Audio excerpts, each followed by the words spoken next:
কুমিল্লায় আরাফাত রহমান কোকো স্মৃতি ক্রিকেট টুর্নামেন্টের উদ্বোধন করা হয়েছে। মঙ্গলবার দুপুরে কুমিল্লা নগরীর টাউন হল মাঠে আয়োজিত খেলার উদ্বোধক ছিলেন আরাফাত রহমান কোকোর স্মৃতি সংসদের কেন্দ্রীয় সভাপতি আলমগীর হোসেন।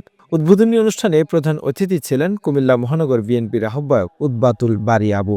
প্রত্যেকটি পাড়ায় মহল্লায় যত মাঠ আছে, স্কুলের মাঠ আছে, সব মাঠে আপনারা বিভিন্ন ফুটবল, ক্রিকেট, ব্যাডমিন্টন, দাবা সব বিভিন্ন খেলাধুলার আয়োজন করবেন, যার মাধ্যমে আমাদের ছাত্র সমাজ এবং যুব সমাজ মাদকাসক্ত না হয়ে খেলার মাঠমুখী হবে। এবং আমি বলবো, খেলাধুলা মানুষের শারীরিক এবং মানসিক বিকাশের জন্য একটি অন্যতম উপাদান। তাই আপনারা সকলেই খেলাধুলায় বেশি বেশি মনোযোগ দিবেন। আমি আজকের এই খেলার শুভ উদ্বোধন ঘোষণা করছি।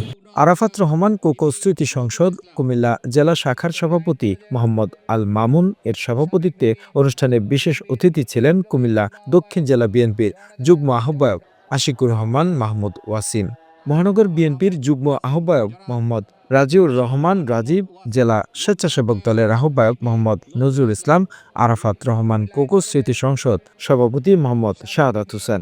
2015 24 ফেব্রুয়ারিতে আরাফাত রহমান কোকো স্মৃতি সংসদ নামে একটা সংগঠন প্রতিষ্ঠা করেছি। এই কারণেই আরাফাত রহমান কোকো কে ছিলেন জিয়া পরিবারের।